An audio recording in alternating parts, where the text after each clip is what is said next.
Hello everyone and welcome back to another collection video. If you are new here, my name is Courtney Lane and I am both a practitioner and collector of hair art. And yes, that is exactly what it sounds like, art made out of hair. Human hair. Today I will be specifically talking about my palette work collection. Palette work is usually a two-dimensional form of hair artwork, so aptly named because the hair is worked on a palette. I will add that I've seen some people start to refer to this kind of work as flat work. I personally do not, because some of the pieces made with the palette work technique are not actually flat, as you will see a little later on. Most first-hand accounts and resources, instructional guides, etc. from the Victorian era also use the term palette work, so that is what I will be using for the purposes of this video. But do keep in mind that should you be reading about Victorian hair art, if you hear someone saying flat work, this is probably the same technique that they are referring to. And so before we get on to my antique hair collection, please do not forget to subscribe and ring the notification bell. It really helps me out, and I'm so close to 1,000 subscribers that I can almost taste it. And you know, maybe once I hit 1,000, I'll do a little giveaway of some kind. I'm just saying. Anyway, on to the first piece of palette work in my collection. This is an easy place to start because A, I don't have to go very far because she's sitting right up there on my mantle. And B, this actually was my very first piece of palette work that I personally owned. As perhaps you can tell, this is a grave scene. It is not at all uncommon to see palette work used to make graves similar to this. But it's always very special because this is the easiest way to discern that this was definitely made for mourning purposes. Unfortunately, there's a bit of a persistent myth that all hair artwork was made out of the hair of the deceased, but this is just not true. In fact, most pieces of hair art were actually made to be sentimental pieces of living loved ones, and unless there is an obvious death motif like this, it's safer to assume that it was not mourning, at least until proven otherwise. Unfortunately, we know next to nothing about who this piece was commemorating. Sometimes with palette work there will be handwriting on the back of the frame with a little bit of information, but this one is blank.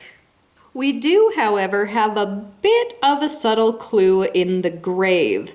The grave itself is actually just kind of fabric that's glued around some thick paper, so it really doesn't look especially professional, but we can see these letters, which might be the initials of our decedent.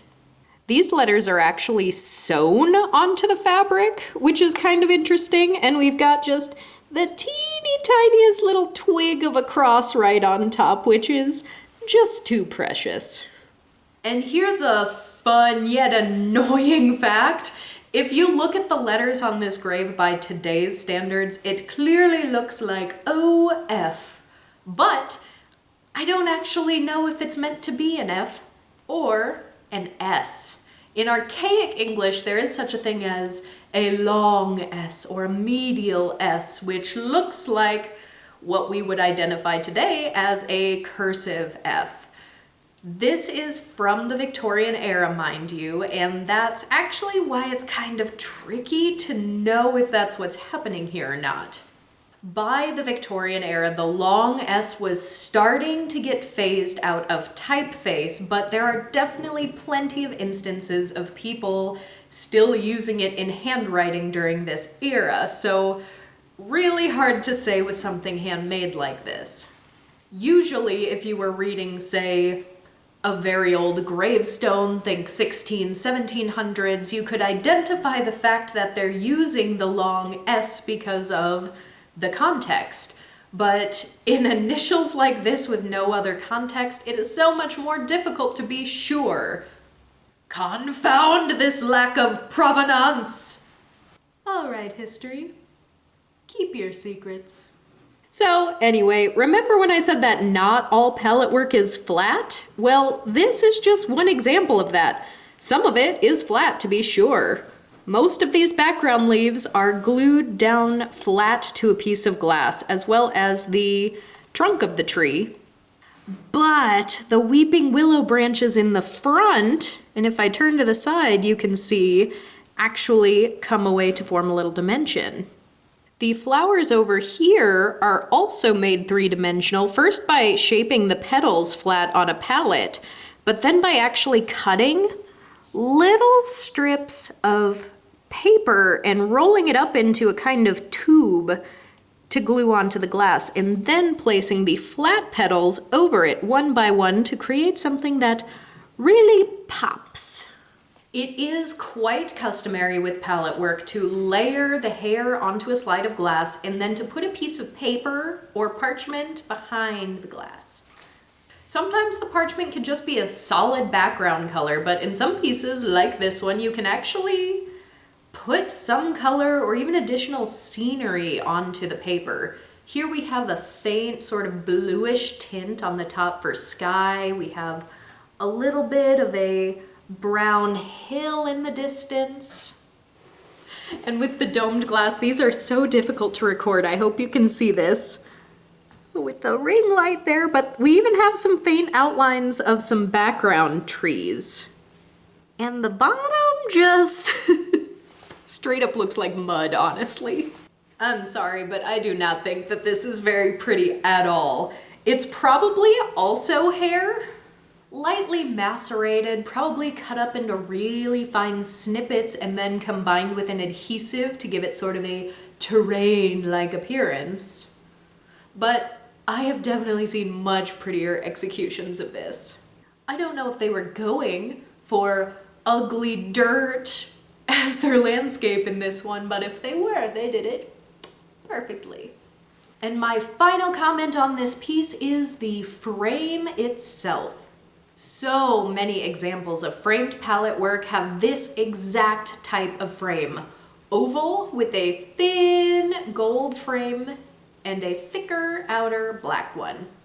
It's not always indicative of the piece being made in France, but I will say that a lot of prominent French style palette work comes with this exact frame. And we will actually see another example of a frame like this later in this video. Anyway, on to our next piece. Meet me, over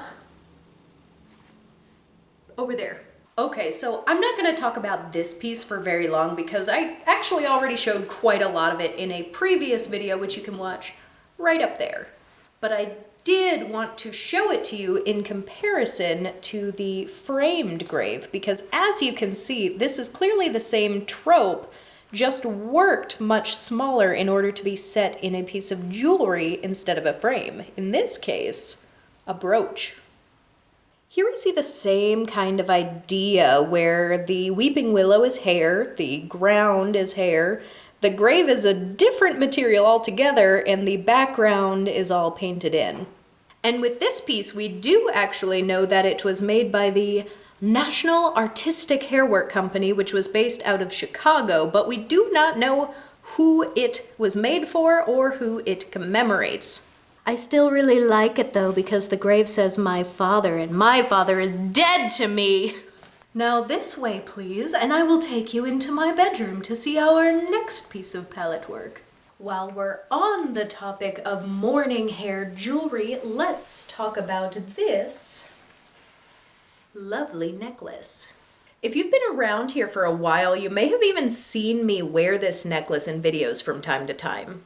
Since I do actually wear this on occasion, I like to keep it here in my bedroom where it sits atop my grandmother's curio cabinet, because it's still very beautiful and I like to look at it even when I'm not wearing it. It hangs by a black ribbon and it's bordered with this jewelry motif of fruits and leaves, which is not at all uncommon for Victorian era jewelry. The hairwork itself was clearly done immaculately with a beautiful tight curl in the center surrounded by a few delicate flowers and leaves. Only a couple of ridiculously tiny seed pearls have actually fallen to the bottom over time, but this is a flaw that's really hard to see unless you look very, very closely. This type of curl in the center is still a type of palette work technique, but it is a completely different method than what is used to make other common things like weeping willows or flowers. And maybe right now I'm just a little overly salty about this right now because I literally, just before starting to film this, got a couple of comments on my previous palette work video about how stupid and uninformed I am and how the techniques I describe are completely wrong. So I do just want to re-emphasize for all of you that may be new around here that I do these techniques myself. I have practiced all of them and I get my information directly from primary Victorian era resources. And curls like this were in fact made by first wrapping the hair around tongs and then heating them over a candle. I have an antique Victorian era book with this illustration to demonstrate. I also talk about this technique a little more in detail and I read the direct quote in this previous Q&A video. And if you want to learn for yourself how to do this via a modern source, I've got a video tutorial walking you through the whole process that is available on Patreon. So now that I've hopefully clarified the curl technique a little bit, let's press on. One pattern that you will see referenced very often in Victorian hairwork is the Prince of Wales feather, but let me tell you this, the Prince of Wales feather is actually a very specific symbol which predates this type of hair jewelry, and it explicitly uses 3 feathers, much like a fluffy fleur-de-lis. So if you ever do happen upon a piece of hair jewelry with 3 curls much like this, but one in the center being a little taller than the 2 on the sides, then that is a true Prince of Wales feather. I have often seen people blanketly refer to all of these curls as Prince of Wales curls, but that is technically not correct. Perhaps I'll dedicate a future video to talking more about the Prince of Wales feather itself. Let me know if that's something you'd like to see, but I am now going way off track, so going back to this piece, let me show you my favorite part. If we actually flip it over and turn it upside down, we have a very beautiful engraving, a little difficult to read, but if you look closely, you can make out, "In loving memory of Martha Pickering Smith. OB meaning date of death, December 1859. AE meaning age 28. So there is the sobering truth. This was made to commemorate a young woman named Martha. Mourning jewelry just really hits differently when you have a history associated with the hair. This was someone who died young and was clearly very loved. Without deep investigation into the family, there's no telling who could have worn this necklace. With Martha dying so young, it could have easily been worn by a mother, or perhaps she had sisters, and for families who were wealthy enough to commission several items of hair jewelry per death, there were definitely some instances of mourning jewelry even being distributed to close friends. And now, for the final leg of this palette work tour, let us proceed to my hairwork studio. So, hanging right up here next to my hairwork studio doorway is an example of what I would definitively call French-style palette work. Note that this has the same black and gold frame that we discussed earlier. But notice as well that these curls are significantly different from the necklace that we just looked at. My goodness, these convex oval glass frames are just killer to try to video or photograph. Sorry about that. So these very thick, bulky, rounded curls are a very French style. On the background, we see that there are clearly flat palette work patterns that are more traditional of the American and British styles. And we can see how the two techniques are blended into one piece. Although these leaves seem significantly lighter from the curl, I actually believe that this is probably the same person's hair, because depending on how you work the hair and how thick the hair is, the color can appear to be vastly different. For leaves like this, the hairs need to be carefully smooth so that each hair is lying directly side by side with no overlap, whereas these curls are obviously grouped together, so naturally it will look darker that way. Since we do have 3 of them, if these curls were arranged like this, but done in the more British or American style of flat curl like in our previous piece, then I would definitely call this a Prince of Wales feather, but in this style, we just like to call them French curls. Nearly all pieces of palette work that look like this one are French, but not entirely all of the time. I've definitely seen some patterns like this advertised in America as well, but one defining characteristic of this type of work are the big raised curls like this, and they often have a bit of cotton on the underside to keep the hair sort of raised and to prevent it from collapsing. We do see on the front the name Henri.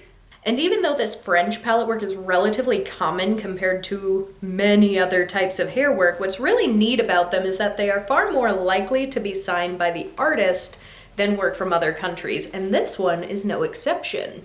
If we look at the back, we have